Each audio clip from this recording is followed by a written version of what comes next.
ونستغفره ونؤمن به ونتوكل عليه ونعوذ بالله من شرور أنفسنا ومن سيئات أعمالنا من يهده الله فلا مضل له ومن يضلل الله فلا هادي له وأشهد أن لا إله إلا الله وأشهد أن محمدا عبده ورسوله أرسله بالحق بشيرا ونذيرا أما بعد فإن خير الحديث كتاب الله وخير الهدي هدي محمد صلى الله عليه وسلم وشر الأمور محدثاتها وكل محدثة بدعة وكل بدعة ضلالة وكل ضلالة في النار فأعوذ بالله من الشيطان الرجيم بسم الله الرحمن الرحيم قاف والقرآن المجيد بل عجبوا أن جاءهم منذر منهم فقال الكافرون هذا شيء عجيب أإذا متنا وكنا ترابا ذلك رجع بعيد قد علمنا ما تنقص الأرض منهم وعندنا كتاب حفيظ بل كذبوا بالحق لما جاءهم فهم في أمر مريج أفلم ينظروا إلى السماء فوقهم كيف بنيناها وزيناها وما لها من فروج وقال تعالى في موضع آخر رب اشرح لي صدري ويسر لي أمري واحلل عقدة باللسان يفقهوا قولي ربي زدني علما ربي زدني علما ربي زدني علما وقال تعالى في موضع آخر قل إن كنتم تحبون الله فاتبعوني يحببكم الله ويغفر لكم ذنوبكم والله غفور رحيم تمام قسم کی حمد و ثنا کبریائی بڑائی بزرگی اس اللہ رب العالمین کے لیے لائق اور سزاوار ہے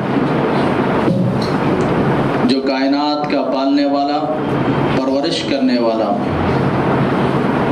دکھ دینے والا سکھ دینے والا بیماری دینے والا شفا دینے والا موت دینے والا زندہ کرنے والا وہی اللہ کی ذات ہے اس اللہ کے علاوہ کوئی دوسرا معبود برحق نہیں۔ محترم بزرگوں اور دوستو، ہم اللہ رب العالمین کی جتنی بھی تعریف کرے وہ کمی ہے۔ اللہ کی حمد کے لیے، اللہ کی تعریف کے لیے، اللہ کی بڑائی بزرگی کے لیے ہم ادھر ادھر بھٹکنے کی ضرورت نہیں ہے۔ آئیے، یہ قرآن اللہ کا کلام ہے، اللہ کے طرف سے اللہ کے نبی جناب محمد الرسول اللہ صلی اللہ علیہ وسلم پہ اتاری گئی کتاب ہے۔ اس کتاب کے اندر 114 سورتیں، جن 114 سورتوں میں جو پہلی سورت ہے جسے سورۃ الفاتحہ کہا گیا، اس سورۃ الفاتحہ میں اللہ رب العالمین نے اپنی پوری تعریف کو بیان کیا ہے۔ پورا قرآن دیکھنے کی بھی ضرورت نہیں ہے، پورا قرآن چھاننے کی بھی ضرورت نہیں ہے۔ اگر ہم سورۃ الفاتحہ پڑھیں گے، اگر اس کے معنوں پہ غور کریں گے تو ہماری زندگی سدھر جائے گی۔ اس سورۃ الفاتحہ میں اس سورۃ الفاتحہ کے تعلق سے اللہ کے نبی جناب محمد الرسول اللہ صلی اللہ علیہ وسلم نے کہا کہ اس سورت کو شفا کہا. کیسے کہ ایک سردار کو کوئی زہریلی چیز کاٹ لیا تو صحابہ اکرام نے اس کا علاج کیا. کیسے سورۃ الفاتحہ اور معوذتین قل اعوذ برب الفلق قل اعوذ برب الناس پڑھ کر کے جب اس کا دم کیا تو وہ زہر ختم ہو گیا. تو اللہ کے نبی صلی اللہ علیہ وسلم نے اس صحابی کو پوچھتے ہیں کہ تجھے کیسے معلوم کہ یہ شفا ہے؟ تو صحابی نے کہا کہ اللہ کے نبی صلی اللہ علیہ وسلم پورا قرآن ہی تو شفا ہے. تو بہر کیف اس کو شفا کہا گیا اور دم کہا گیا. اور اس سورت کے تعلق سے اللہ کے نبی جناب محمد رسول اللہ صلی اللہ علیہ وسلم کہتے ہیں کہ لا صلاۃ لمن لم یقرأ بفاتحۃ الکتاب. یہ وہ سورت ہے جسے ہر نماز میں ہر رکعت میں پڑھنا ضروری اور لازم ہے. اگر اس سورت کو نماز میں رکعت میں نہیں پڑھیں گے تو ہماری نماز ناقص ہے، ہماری نماز ناقص ہے، ہماری نماز ناقص ہے، ہماری نماز مکمل نہیں ہوتی. اللہ کے نبی نے کہا لا صلاۃ لمن لم یقرأ بفاتحۃ الکتاب. چاہے وہ نماز کون سی بھی کیوں نہ ہو، چاہے وہ فرض ہو، چاہے وہ سنت ہو، نوافل ہو، تہجد کی نماز ہو، نماز استسقاء ہو، نماز جنازہ ہو، نماز استخارہ ہو، ہر نماز کے اندر ہر رکعت کے اندر سورۃ الفاتحہ کو پڑھنا ضروری اور لازم ہے. اللہ سے دعا کیجئے کہ اللہ کہنے والے کو اور سننے والوں کو ہر نماز میں ہر رکعت میں سورۃ الفاتحہ کو پڑھنے کی توفیق عطا فرمائے. آئیے اس سورۃ الفاتحہ کے اندر اللہ رب العالمین کیا کہتے ہیں؟ الحمدللہ رب العالمین. تمام تعریفیں اس اللہ رب العالمین کے لیے جو دونوں جہاں کا پالنہار ہے. دونوں جہاں سے مراد آسمان اور ساتوں آسمان، زمین اور ساتوں زمین. زمین کے اوپر اور آسمان کے اوپر جتنی بھی مخلوق ہیں، چاہے وہ انسان ہو، چاہے وہ جنات ہو، چاہے وہ شیاطین ہو، کیڑے مکوڑے ہو، حیوانات ہو، سمندروں میں رہنے والی مچھلیاں ہی کیوں نہ ہو، اور آسمان پہ رہنے والے فرشتے ہی کیوں نہ ہو، ان سب کا پالنے والا، پرورش کرنے والا، دکھ دینے والا، سکھ دینے والا، بیماری دینے والا، شفا دینے والا، موت دینے والا، زندہ کرنے والا وہی اللہ کی ذات ہے، اس کے علاوہ کوئی نہیں ہے. اسی لیے اللہ نے کہا رب العالمین، میں سب کا رب ہوں. مجھے ماننے والوں کا بھی میں رب ہوں اور مجھے نہیں ماننے والوں کا بھی میں رب ہوں. میری جو عبادت کرتا ہے میں اس کا بھی رب ہوں، میری جو عبادت نہیں کرتا میں اس کا بھی رب ہوں، سب کا رب ہوں. دوسری آیت میں اللہ فرماتے ہیں الرحمن الرحیم. اللہ بہت بڑا رحمان اور بہت بڑا رحیم ہے. رحمان اور رحیم کے ہم مثالیں نہیں دے سکتے، اتنا بڑا رحمان اور رحیم ہے. آئیے رحمان اور رحیم کی مثالیں میں آپ کو بتاتا چلتا ہوں. وہ حدیث ہے اللہ کے نبی صلی اللہ علیہ وسلم نے کہا کہ بنی اسرائیل قوم میں، ویسے تو بنی اسرائیل قوم میں بہت سارے اللہ نے عذابیں بھیج دیا. جوؤں کا عذاب اللہ نے اس قوم پہ بھیجا تھا، مینڈک کا عذاب اور خون کا عذاب، اور اس عذابوں میں سے ایک ایسا عذاب تھا جو قحط سالی تھا. قحط سالی برگلا، لوگوں کو کھانے کے لیے اناج نہیں مل رہا تھا، پینے کے لیے پانی نہیں مل رہا تھا، بڑی پریشانی کے عالم میں تھے. ایسے وقت میں پورے بنی اسرائیل کے لوگ مل کر کے حضرت موسیٰ علیہ السلام کے پاس آئے. آ کر کے کہا اے موسیٰ، آپ ہمارے نبی ہیں، اللہ نے آپ کو نبی بنا کر کے دنیا میں بھیجا ہے. آپ اللہ سے دعا کر دیجئے اللہ ہمارے اوپر کیا ہے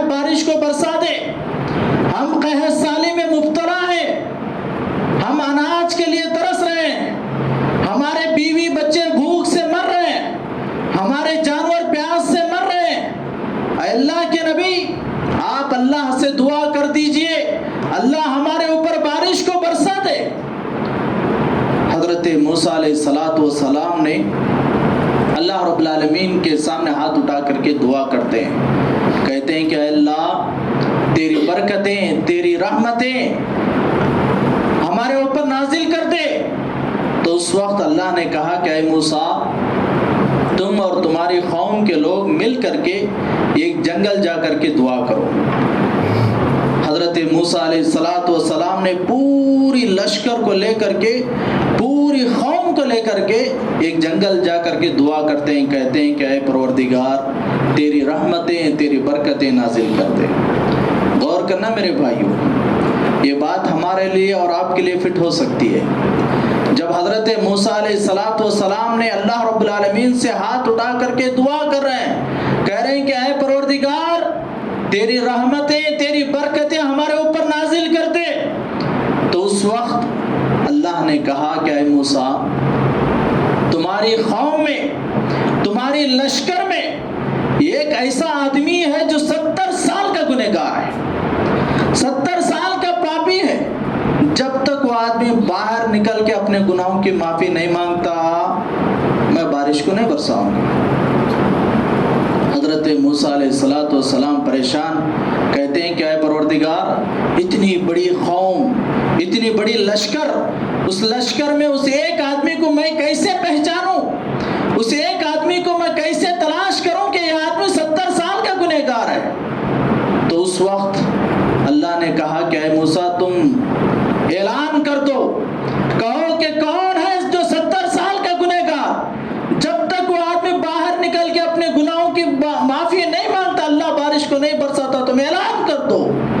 حضرت موسیٰ علیہ السلام ایک اونچی جگہ کھڑے ہو گئے اور اعلان کیا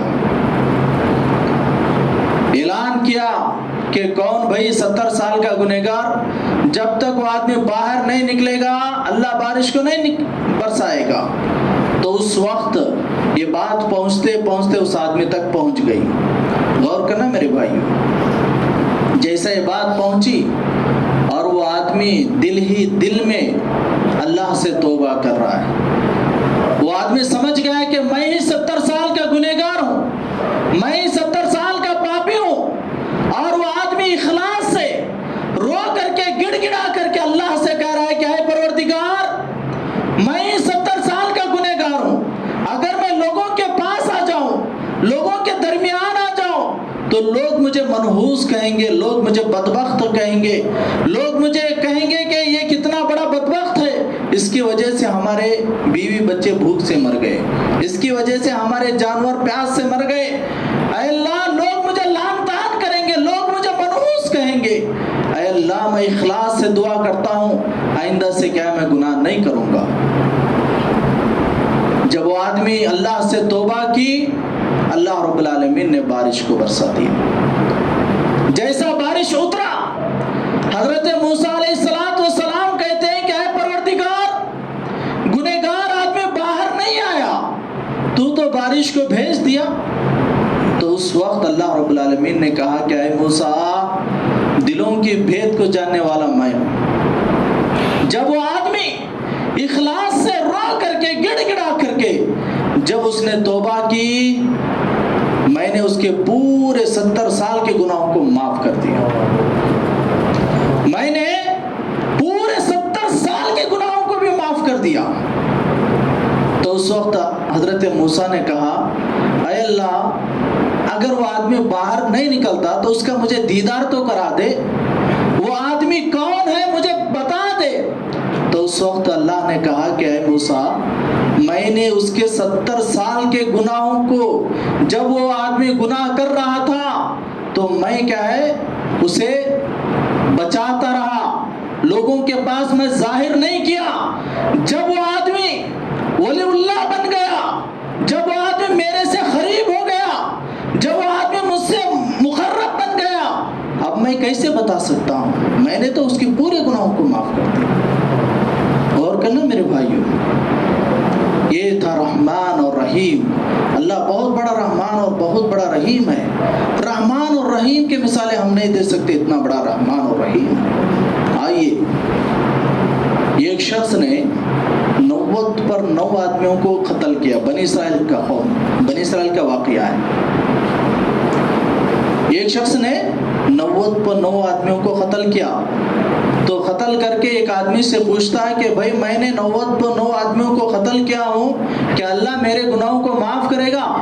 تو اس نے کہا کہ ہرگز نہیں، کیونکہ تو نے بڑا گنہگار ہے، تو نے 90 پر 9 آدمیوں کو قتل کیا ہے، تو بہت بڑا گنہگار ہے، اللہ تجھے معاف نہیں کرے گا۔ تو اس نے سوچا کہ جب اللہ مجھے معاف نہیں کرتا، تجھے رکھ کر کے کیا فائدہ، اس کو بھی اڑا دیا، پورے سنچری ہو گئے۔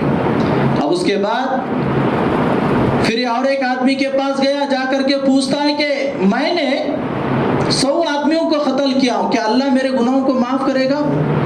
تو اس وقت وہ آدمی کہتا ہے ایک کام کرو، ضرور اللہ تمہارے گناہوں کو معاف کرے گا، شرط یہ ہے یہاں پہ پورے لوگ گنہگار ہیں، تم کیا کرنا، یہاں چھوڑ کر کے دوسری بستی کو جاؤ، وہاں کے لوگ بڑے نیک لوگ ہیں، متقی لوگ ہیں، پرہیزگار لوگ ہیں، اللہ والے ہیں، اور وہاں جا کر کے تم زندگی بسر کرنا، یہ چھوڑ دو، اس شہر کو چھوڑ دو۔ اور وہ آدمی کیا کیا، گھوڑے میں بیٹھ کر کے نکل گیا۔ اب وہ جا رہا تھا، راستے میں کیا ہے، اس کی موت واقع ہو گئی۔ اب آسمان سے دونوں فرشتے بھی اتر گئے، جہنم کے بھی فرشتے اتر گئے، جنت کے فرشتے بھی اتر گئے۔ جہنمیوں نے کہا کہ اس نے 100 آدمیوں کو قتل کیا ہے، یہ جہنمی ہے۔ جنت کے فرشتوں نے کہا کہ نہیں نہیں، یہ ارادہ اچھا کر کے، نیک لوگوں کے ساتھ رہ کر کے نیک بننے کا ارادہ کر کے جا رہا تھا، یہ اچھا آدمی ہے۔ اب اس کے بعد دونوں کے درمیان میں جب فیصلہ نہیں ہوا تو اللہ نے ان کو بتا دیا کہ دیکھو، یہ جس طرف جا رہا تھا اگر وہ قریب ہے تو یہ اس کا مستحق ہے۔ جب ناپا گیا تو جہاں جا رہا تھا وہ قریب تھا بالکل، تو وہ کیا ہے، جنت کے فرشتوں نے اس کو لے کر کے چلے گئے۔ تو بتانا مقصد یہ تھا کہ اس نے بھی 100 آدمیوں کو قتل کیا، لیکن اللہ نے اس کے گناہوں کو معاف کر دیا۔ اللہ بہت بڑا رحمان ہے، بہت بڑا رحیم ہے۔ رحمان اور رحیم کے ہم مثالیں نہیں دے سکتے، اتنا بڑا رحمان ہے۔ آئیے اس عورت کا واقعہ دیکھیے کہ ایک عورت، زانیہ عورت، بڑی گنہگار عورت، اس نے دیکھا کہ ایک کتا پیاس کی وجہ سے زمین کو چاٹ رہا تھا۔ جب اس نے دیکھا تو دیکھ کر کے باڑی میں اتر کے، کنویں میں اتر کر کے پانی کو لا کر کے پلانے کی وجہ سے اللہ اسے کیا ہے، اس کے گناہوں کو معاف کر دیا۔ اللہ بہت بڑا رحمان اور بہت بڑا رحیم ہے۔ ہم رحمان اور رحیم کے مثالیں ہم نہیں دے سکتے، اتنا بڑا رحمان ہے۔ تو آئیے اللہ کی حمد کے بعد اللہ کے نبی جناب محمد رسول اللہ صلی اللہ علیہ وسلم پہ درود بھیجیے۔ اللہم صلی علی محمد وعلی آل محمد کما صلیت علی ابراہیم وعلی آل ابراہیم انک حمید مجید۔ اللہم بارک علی محمد وعلی آل محمد کما بارکت علی ابراہیم وعلی آل ابراہیم انک حمید مجید۔ اللہ کی حمد کے بعد اللہ کے نبی جناب محمد رسول اللہ صلی اللہ علیہ وسلم پہ درود بھیجنے کے بعد آئیے میں نے آپ لوگوں کے سامنے قرآن مجید کی ایک آیت کو پڑھا، جس کے اندر اللہ فرماتے ہیں، قل، اے نبی صلی اللہ علیہ وسلم آپ کہہ دیجئے، ان کنتم تحبون اللہ، اگر تم سب اللہ سے محبت کرتے ہو، فاتبعونی، میری اتباع کرو، میری تابع داری کرو، میری فرما برداری کرو، میں جیسا کہتا ہوں ویسا کرو۔ یہ کون کہہ رہا ہے؟ اللہ کے نبی صلی اللہ علیہ وسلم، کہ اے لوگو، میں جیسا کہتا ہوں ویسا کرو، اگر تم ایسا کرو گے تو اللہ بھی تم سے محبت کرے گا۔ اللہ رب العالمین بڑا بخشنے والا اور بڑا معاف کرنے والا ہے۔ اگر واقعی میں ہم اہل حدیث ہیں، اگر ہم مسلمان ہیں، اگر ہم قرآن و سنت کو ماننے والے ہیں، تو جیسا اللہ اور اس کے رسول صلی اللہ علیہ وسلم کہہ رہے ہیں ان باتوں کو مانیے، جیسا اللہ اور اس کے رسول صلی اللہ علیہ وسلم منع کر رہے ہیں اس سے رک جائیے، اسی میں ہماری نجات ہے۔ ہم دنیا میں بھی نجات پا سکتے ہیں اور آخرت میں بھی اللہ رب رب العالمین کے پاس نجات پا سکتے ہیں۔ اگر ہم نے انکار کیا تو دنیا میں بھی ذلیل اور آخرت میں بھی اللہ رب العالمین کے پاس ذلیل ہونا پڑے گا۔ آئیے اللہ کے نبی صلی اللہ علیہ وسلم نے کیا کہا مردوں سے، مردوں کی طرف مخاطب ہو کر کے اللہ کے نبی نے کہا کہ اے مردو تم اپنی داڑھیوں کو بڑھاؤ۔ اللہ کے نبی کیا کہہ رہے ہیں کہ اے مردو تم اپنی داڑھیوں کو بڑھاؤ، داڑھیوں کو رحم کرو، داڑھیوں کو معاف کرو، داڑھیوں کو بلیڈ نہ لگاؤ، داڑھیوں کو قینچی نہ لگاؤ، استرا نہ لگاؤ۔ آج ہم کیا کر رہے ہیں؟ ہم پورا یہودیوں کی مشابہت کر رہے ہیں، اللہ کے نبی کی بات کو انکار کر رہے ہیں اور ہم یہودیوں کی مشابہت کر رہے ہیں۔ اللہ کے نبی نے کہا کہ داڑھیوں کو بڑھاؤ، آج ہم اس سنت کو کٹا کر کے گندی نالیوں میں پھینکتے ہیں اور کہتے ہیں کہ ہم اہل حدیث ہیں، کہتے ہیں کہ ہم مسلمان ہیں۔ غور کرنا میرے بھائیوں، اگر واقعی میں اگر ہم نے قرآن و سنت کا انکار کر دیا تو دنیا میں ہماری کیا ہے ذلت ہونا ضروری ہے۔ آج دوسری قوم کے لوگ ہمارے اوپر ظلم کیوں کر رہے ہیں؟ کیونکہ ہم نے کیا ہے قرآن و سنت کو ہم نے چھوڑ دیا، قرآن و سنت کو ہم نے ترک کر دیا، اسی لیے دوسری قوم کے لوگ ہم کو کیا ہے ڈرا رہے ہیں۔ بڑی افسوس کی بات ہے۔ آئیے صحابہ کا ایمان کیسا تھا، صحابہ کے ایمان پہ ہم غور کریں گے، وہ اللہ سے کیسی محبت کرتے تھے اور اللہ کے نبی صلی اللہ علیہ وسلم سے کیسی محبت کیا کرتے تھے۔ صحابہ کے ایمان پہ اگر ہم غور کریں گے تو ہم کو پتہ چلے گا۔ اللہ کے نبی صلی اللہ علیہ وسلم نے ایک مرتبہ ایک صحابی رسول کو کہا جاؤ جا کے اعلان کر دو جو اللہ سے محبت کرتا ہے، نبی صلی اللہ علیہ وسلم سے محبت کرتا ہے، وہ میدان جنگ کے لیے نکل جائے۔ غور کرنا میرے بھائیو، میدان جنگ کہاں پہ؟ اپنی جان کو اللہ کے راستے میں قربان کرنا۔ اللہ کے نبی نے ایک صحابی کو کہا کہ جاؤ جا کے اعلان کر دو جو اللہ سے نبی سے محبت کرتا ہے وہ میدان جنگ کے لیے نکل جائے۔ حضرت حنظلہ نئے سے شادی ہوئی، نئی نویلی دلہن کے پاس گئے تھے، صحابی رسول اعلان کرتے ہوئے جا رہے ہیں جو اللہ سے نبی سے محبت کرتا ہے وہ میدان جنگ کے لیے نکل جائے۔ وہ صحابی جو نئی نویلی دلہن کے پاس تھے وہ اٹھ کر کے اپنی نئی نویلی دلہن سے کہتے ہیں کہ اے میری زوجہ محترمہ سن لے، اللہ کا حکم آیا ہے، نبی صلی اللہ علیہ وسلم کا حکم آیا ہے، جنگ کے لیے جانا ہے، اگر میں واپس آیا تو تیری اور میری ملاقات پھر ہو سکتی ہے، اگر میں واپس آیا تو تیری اور میری ملاقات پھر ہوگی، اگر میں واپس نہیں آیا تو میدان محشر میں اللہ رب العالمین کے پاس تیری اور میری ملاقات ہوگی۔ یہ کہہ کر کے وہ صحابی رسول نے تلوار کو نکالا، گھوڑے میں بیٹھ کر کے میدان جنگ میں کود گئے۔ جیسے میدان جنگ میں کودے کفار و مشرکین نے ان کی گردن کو اڑا دیا۔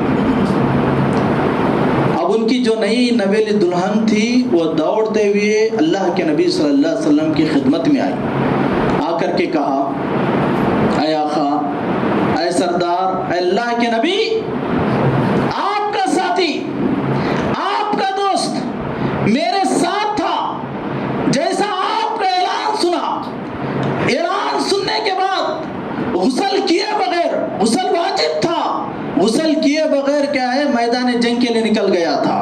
اے اللہ کے نبی تلاش کرو کہ حنظلہ کہاں ہے۔ اللہ کے نبی صلی اللہ علیہ وسلم نے ایک صحابی کو کہا کہ جاؤ جا کے تلاش کرو کہ حنظلہ کہاں ہے۔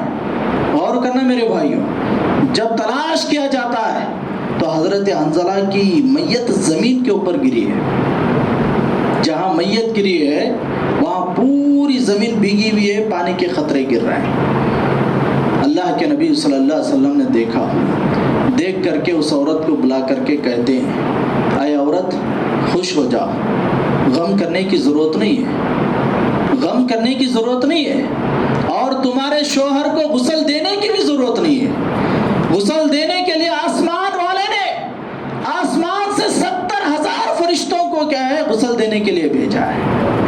اللہ، غور کرنا میرے بھائی، محبت کرنے کا انداز یہ ہوتا ہے۔ کرنے کا طریقہ یہ ہوتا ہے. اللہ کے نبی صلی اللہ علیہ وسلم کہتے چون چرا کئی کو وجہ کچھ نہیں. اللہ کے نبی صلی اللہ علیہ وسلم کہتے صحابہ کرام فوراً عمل کے لیے تیار ہو جاتے تھے. آج ہماری حالات کیا ہے؟ آج ہم کسی کو جنگ کے لیے نہیں کہہ رہے ہیں. آج ہم کسی کو کیا ہے لڑنے کے لیے نہیں کہہ رہے ہیں. بس نماز اللہ کے نبی صلی اللہ علیہ وسلم نے اور اللہ نے کیا فرض کیا؟ 5 وقت کی نمازوں کو اللہ نے فرض کیا. اللہ قرآن کے اندر کیا کہتے ہیں؟ فویل للمصلین الذین هم عن صلاتهم ساہون. ہلاکت ہے، ستیہ ناس ہو جائے، برباد ہو جائے وہ آدمی جو نماز پڑھ رہا ہے لیکن نماز میں سستی کرتا ہے. غور کرنا میرے بھائیوں، نماز پڑھ رہا ہے لیکن نماز میں سستی ہے، ایسے آدمی کے لیے ہلاکت کہا. اب جو نماز ہی نہیں پڑھتے تو ان کے لیے کیا ہے؟ جو نماز ہی نہیں پڑھتے تو ان کے لیے کیا ہے؟ جو جمعہ کو نماز پڑھتا ان کے لیے کیا ہے؟ اور ہفتے میں 1-2 نماز پڑھنے ان کے لیے کیا ہے؟ غور کرنا میرے بھائیوں. اللہ کے نبی صلی اللہ علیہ وسلم نے بے نمازی کو جہنم کے اندر کیا ہے اس کا ٹھکانہ ہے. جہنمیوں سے پوچھا گیا لم نکن من المصلین، تم جہنم کے اندر کیوں آئے؟ دنیا میں تو بڑے سید تھے، بڑے شیخ تھے، بڑے اپنے آپ کو مسلمان کا دعویٰ کرتے تھے، تم جہنم میں کیوں آ گئے؟ تو اس وقت کہیں گے کہ لم نکن من المصلین، ہم دنیا میں کیا کرتے تھے؟ نماز نہیں پڑھتے تھے، سب برابر تھا لیکن ہم سستی، ہم کیا ہے اپنے آپ کو سستی میں ڈالتے تھے. ہم نماز ہی نہیں پڑھتے تھے، ہم مذاق کرنے والوں میں رہتے تھے. تو اسی لیے ہم کو چاہیے کہ اللہ سے ڈریے. یہ دنیا چھوڑ کے ہی جانا ہے، یہاں کوئی رہنے کے لیے نہیں آیا. یہاں سے جانا ضرور ہے، تمہارا اور ہمارا یہاں سے نکلنا ضروری ہے. جب اللہ کے پاس ہم پہنچیں گے تو ہم کیا جواب دے سکتے ہیں؟ موت سے کسی کو رستگاری نہیں، کل ان کی تو آج ہماری باری ہے. تو اسی لیے ہم کو چاہیے کہ ہم اللہ سے توبہ کریں، ہم اللہ سے اپنے گناہوں کی معافی مانگیں، نمازوں کا اہتمام کریں، اللہ اور اس کے رسول صلی اللہ علیہ وسلم کی سنت کا اہتمام کریں. تو بہرکیف میں اللہ سے دعا کرتا ہوں اے اللہ کہنے والے کو اور سننے والوں کو ان کہی ہوئی اور سنی ہوئی باتوں پہ عمل کرنے کی توفیق عطا فرما. اے اللہ جو بیمار ہیں اللہ ان کی بیماریوں کو دور عطا فرما. اے اللہ جو قرض دار ہیں اللہ ان کے قرضوں کو دور عطا فرما. اے اللہ جو پریشان حال ہیں اللہ ان کے پریشان حالوں کو دور عطا فرما. اے اللہ ظالموں کے ظلم سے، فتنوں کے فتنے سے، شرارتوں کی شرارت سے اللہ ہم کو محفوظ عطا فرما. اے اللہ جو مر گئے ہیں اللہ ان کی خبروں کو تو نور سے بھر دے. اے اللہ ان کو کروٹ کروٹ جنت الفردوس عطا فرما. اے اللہ منکر نکیر کے سوالات کے جوابات آسانی کے ساتھ دینے کی توفیق عطا فرما. اللہم اسقنا اللہم اسقنا اللہم اسقنا. اے اللہ تیری رحمتیں تیری برکتیں ہمارے اوپر نازل عطا فرما. اے اللہ ہم تمام مسلمانوں کو 5 وقت کی نماز کا پابند بنا دے. اے اللہ ہمارے گھروں کے اندر سکون عطا فرما. اے اللہ آج جو دشمن قوم ہمارے اوپر ٹوٹ پڑ رہی ہے اللہ تو غیب سے ہماری مدد عطا فرما. آمین ثم آمین وآخر دعوانا الحمدللہ رب العالمین.